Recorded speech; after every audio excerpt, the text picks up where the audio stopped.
Picture अभी बाकी है मेरे दोस्त। क्या लगा दिल्ली यूनिवर्सिटी का रजिस्ट्रेशन फॉर्म भरने के बाद आपका काम खत्म? नहीं, अभी आप सभी के सबसे बड़े दो फेजेस बाकी हैं, फेज 2 एंड फेज 3, जिसकी कंप्लीट जानकारी आज मैं आप सभी को इस एक वीडियो में देने जा रहा हूं। ये वीडियो देखते समय आप सभी को ना आपकी आंखों के सामने एक विजुअलाइजेशन देखने को मिलेगा कि यार ये मेरा फेज 2 खत्म, फेज 3 खत्म और फाइनली मेरा डीयू में एडमिशन हो रहा है। आपको मैं कंप्लीट एडमिशन प्रोसेस की जानकारी एक वीडियो में देने जा रहा हूं।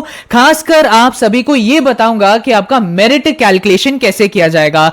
आगे बढ़ने से पहले एक रिक्वेस्ट आप सभी से है, चैनल को अभी के अभी सब्सक्राइब कर लीजिए अगर आप ये 5 यूनिवर्सिटीज को टारगेट कर रहे हैं, बिकॉज ये सभी यूनिवर्सिटीज की काउंसलिंग पोर्टल अब ओपन होने जा रहे हैं एंड काउंसलिंग पोर्टल की पॉइंट टू पॉइंट इंफॉर्मेशन इस एकमात्र चैनल पर आप सभी को मिलने जा रही है। नाउ सबसे पहला स्टेप जो आप सभी का है दैट इज डीयू का रजिस्ट्रेशन फॉर्म भरना, जो अभी तक आप सभी ने आई होप भर लिया होगा, जिसको डीयू सीसैस का फेज 1 माना जाता है। आप सभी को क्या क्या डॉक्यूमेंट्स एंड क्या क्या सर्टिफिकेट की रिक्वायरमेंट है ये ऊपर वीडियो मिल रही होगी, उस पर क्लिक करके आप सभी जान सकते हैं। अगर 12th की मार्कशीट का अभी तक वेट कर रहे हो तो मत करो, डिजी लॉकर से डाउनलोड करो या फिर जो आप सभी की ऑनलाइन रिजल्ट डिक्लेयर हुआ था ना, जिसमें आपको अपने नंबर पता चले थे, उसका स्क्रीनशॉट लेके भी आप सबमिट कर सकते हैं, वो भी इस समय पर वैलिड माना जाएगा। बट ट्राई करिए कि 20 जून से पहले पहले आप अपना फॉर्म को सबमिट कर दें ना। उसके बाद जब आप अपना रजिस्ट्रेशन फॉर्म सबमिट कर देंगे,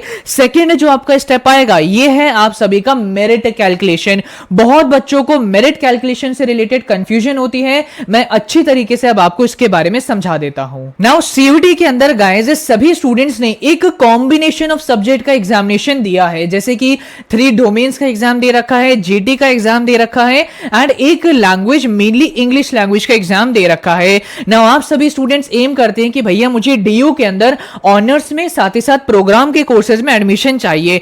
नाउ सबसे पहले मेरा टारगेट है कि मुझे भैया ऑनर्स का कोर्स मिलना चाहिए। नाउ डीयू में ज्यादातर ऑनर्स के कोर्सेज में एलिजिबिलिटी आप सभी की है 3 डोमेन्स एंड 1 लैंग्वेज की। अगर गाइस आप सभी ऑनर्स कोर्स परस्यू करते हैं ना, तो आप सभी की जो मेरिट कैलकुलेट होगी वो सिर्फ और सिर्फ आप सभी के 3 डोमेन्स के मार्क्स को देख के और आप सभी के लैंग्वेज को मार्क्स को देख के ही मेरिट कैलकुलेट होगी। जीटी के मार्क्स को बिल्कुल भी कैलकुलेट नहीं किया जाएगा। लेकिन अगर मैं बात करूं कि भैया मैं ऑनर्स के साथ साथ प्रोग्राम कोर्स भी अगर टारगेट करूं, तो यहां पर तो मेरे 2 कॉम्बिनेशन बनते हैं। प्रोग्राम में तो 2 कॉम्बिनेशन बन रहे हैं, तो यहां पर गाइस आप सभी जिस भी पर्टिकुलर कॉम्बिनेशन में सही स्कोर कर रहे हैं, मतलब ज्यादा स्कोर कर रहे हैं, वो पर्टिकुलर जो आपका कॉम्बिनेशन ऑफ सब्जेक्ट है उसको कंसीडर किया जाएगा और जो दूसरा कॉम्बिनेशन है उसको कैंसिल आउट कर दिया जाएगा। इस तरीके से आप सभी की प्रॉपर मेरिट कैलकुलेट होगी। आई होप आप सभी को समझ आ गया होगा एंड कोई भी अभी कंफ्यूजन है तो कमेंट कर दीजिएगा, मैं जरूर आपका रिप्लाई कर दूंगा। नाउ गाइस आगे बढ़ने से पहले मैं आप सभी को न्यूटन स्कूल ऑफ टेक्नोलॉजी के बारे में बताना चाहूंगा, जिन्होंने लॉन्च करी है India's first global bachelor's degree in computer science and artificial intelligence। ये एक न्यू एज का प्रीमियम इंस्टीट्यूशन है जो आप सभी को वो पर्टिकुलर स्किल्स सिखाते हैं, वो पर्टिकुलर कोर्सेज कराते हैं जो आपको इंडस्ट्री रेडी बनाता है। इस समय पर guys Newton school of technology ने अपना खुद का एंट्रेंस एग्जामिनेशन निकाला है जो है एनसैट, जिसकी फुल फॉर्म है न्यूटन स्कॉलस्टिक एप्टीट्यूड टेस्ट।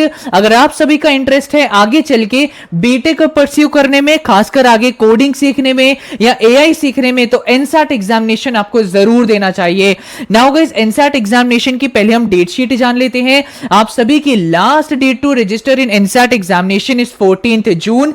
मैं रेकमेंड करूंगा 14th जून से पहले पहले रजिस्टर कर लीजिए एंड आपका date of examination is 15th June. NSAT का सिलेबस क्या है? सिर्फ और सिर्फ वही सिलेबस है जो आपका सीयूटी एग्जामिनेशन का था। सेक्शन 1 है आप सभी का जनरल एप्टीट्यूड का, वही basic logical reasoning type questions. Section 2 में आपका इंग्लिश रिलेटेड क्वेश्चन आएंगे, वही same reading comprehension type questions. And section 3 में आप सभी की 10th 11th एंड 12th की मैथमेटिक्स कवर्ड है। That's it. जो आपने सीयूटी में पढ़ा था वही सिलेबस आपके एनसेट का भी है। तो जल्द से जल्द जाके रजिस्टर कर लीजिए, link is given in my description box. Now guys, आप सभी के मेरिट कैलकुलेशन करने के बाद आप सभी का फेज 2 रिलीज हो जाएगा, जिसके अंदर आप सभी को दिल्ली यूनिवर्सिटी के कॉलेजेस के साथ साथ कोर्सेज की भी अपनी प्रेफरेंस लिस्ट बनानी पड़ेगी। नाउ गाइस, आप सभी का क्वेश्चन होगा कि भैया ये फेज 2 पोर्टल कब ओपन होएगा। नाउ गाइस, आप सभी का फेज 2 पोर्टल ओपन होएगा जब आपकी मेरिट कैलकुलेट होगी। मेरिट कैलकुलेट कब होगी? जब आप सभी का सीयूटी रिजल्ट आएगा। तो आप सभी का फेज 2 का पोर्टल मतलब 1 महीने बाद जाके ओपन होएगा।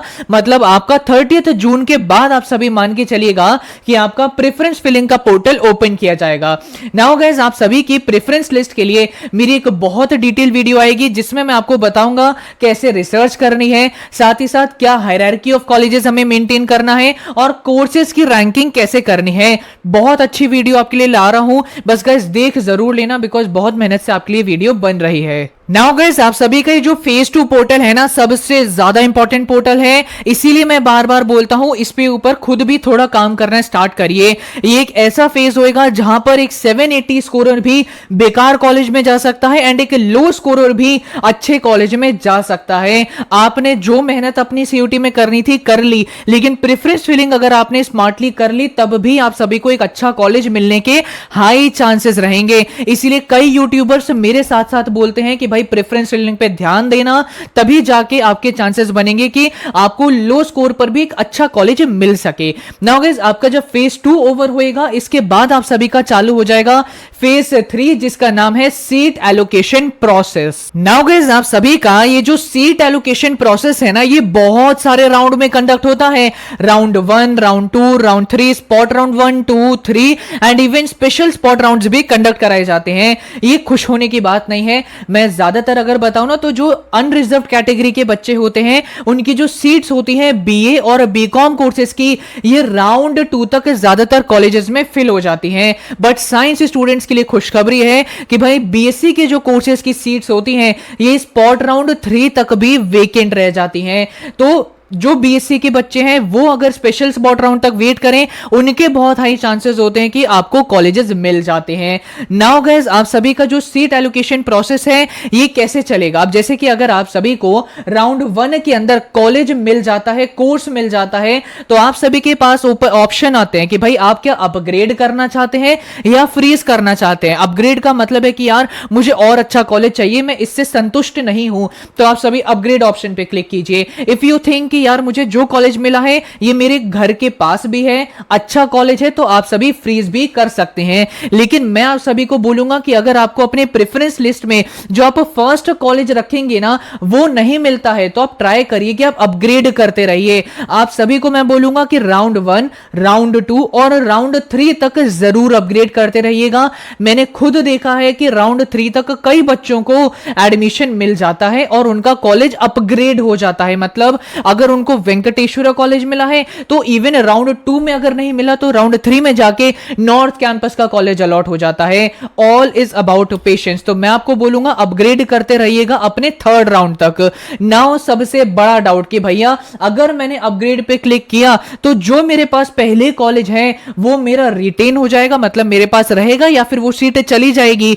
बिल्कुल भी नहीं गाइस, आप सभी की वो सीट जो है रिटेन हो जाएगी। मतलब अगर आपने अपग्रेड पे क्लिक किया तो जो आपके पास अभी सीट है वो तो रहेगी, लेकिन अगर आपका कॉलेज अपग्रेड होता है तो नई सीट मिल जाएगी, नहीं होता जो पहले थी वो आपके पास रहेगी। ये सबसे बड़ा स्टूडेंट का डाउट है। आई होप मैंने क्लियर कर दिया है। नाउ इसके बाद गाइस जब आप सभी को एक कॉलेज मिल जाएगा उसके बाद आप सभी के जो डीयू है ना ये वेरिफिकेशन नहीं करेगा डॉक्यूमेंट का, आपको जो कॉलेज मिलेगा वो आपके डॉक्यूमेंट्स का वेरिफिकेशन करेगा ऑनलाइन। नाउ अगर आप सभी का कॉलेज वेरिफिकेशन हो रहा है, डॉक्यूमेंट्स में कुछ प्रॉब्लम मिलेगी, कई बार होता है कि वो रिजेक्ट कर देंगे आपके डॉक्यूमेंट्स को, लेकिन आप सभी को एक अलग प्लेटफॉर्म दिया जाएगा कि भैया हमने आपके डॉक्यूमेंट में ये खामी पाई है, आप इसको करेक्ट करवा के मुझे इस ईमेल आईडी पर या फिर सीसैस पे ही इस पर्टिकुलर पोर्टल पर जमा कर दीजिए। और अगर आप सभी को टाइम दे दिया जाएगा कि 1 हफ्ते या 2 हफ्ते में दे दीजिएगा, अगर आप टाइम पे दे देंगे तो आपका एप्लीकेशन रिजेक्ट नहीं होगा,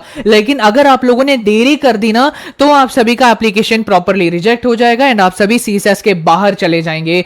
तो इस चीज का ध्यान रखिएगा, जब आपका डॉक्यूमेंट वेरिफिकेशन कॉलेज कर रहा होगा तो बार बार अपना क्वेरीज का एक पोर्टल बन जाता है, उसको चेक करते रहिएगा। अगर कोई क्वेरी रेज हो टाइम पर डॉक्यूमेंट सबमिट करिए, क्वेरी रेज नहीं होती बिल्कुल चिल बैठे रहिए। कोई क्वेरी रेज नहीं हुई थी तो आप सभी के जो डॉक्यूमेंट वेरिफिकेशन है ना, वहां पर एक टिक मार के एक ऑप्शन आ जाएगा एंड आप सभी, अगर आपके ऊपर टिक आ जाता है तो इसका मतलब आपके डॉक्यूमेंट वेरीफाई हो गए हैं एंड सिंपली आप सभी को उस कॉलेज की पूरे साल की जो सेमेस्टर की फी होती है ये पे करनी है एंड जैसे ही आप सभी पे कर देंगे जनाब, आप सभी की जर्नी सीयूटी और साथ ही साथ डीयू की फाइनली एंड हो जाएगी एंड आप सभी को दिल्ली यूनिवर्सिटी में एडमिशन मिल जाएगा एंड फाइनली आप सभी की कॉलेज लाइफ स्टार्ट हो जाएगी। बट गाइस, अगर आप सभी को ये लगता है कि भैया जो मुझे कॉलेज अलॉट हुआ है ये अच्छा भी नहीं है, मेरे घर से भी बहुत दूर है, तो आप सभी अपना एडमिशन खुद कैंसिल भी करवा सकते हैं और आप सभी ने जो अपने कॉलेज की फी पे करी होगी उसका रिफंड भी आप सभी ले सकते हैं दिल्ली यूनिवर्सिटी से और आपका जो रिफंड होएगा ये उस बैंक अकाउंट में आएगा जो अभी आप सभी अपने रजिस्ट्रेशन फॉर्म फिल करते समय बैंक डिटेल्स देंगे। तो आप सभी रिफंड भी ले सकते हैं अगर आपको कॉलेज अच्छा नहीं मिलेगा। But I pray to God कि आप सभी जो कॉलेज चाहते हैं उसमें आपको एडमिशन मिल जाए और डिसेंट कॉलेज में आपको एडमिशन मिल जाए। सो आई होप गाइस आप सभी को ये वीडियो पसंद आई होगी। और भी कोई क्वेश्चन है do let me know in the comment section. बाकी प्रेफरेंस लिस्ट से रिलेटेड बेस्ट वीडियो आप सभी के लिए आने वाली है। स्टे कनेक्टेड, मिलते हैं अपनी अगली वीडियो में, तब तक के लिए ऑल द वेरी बेस्ट।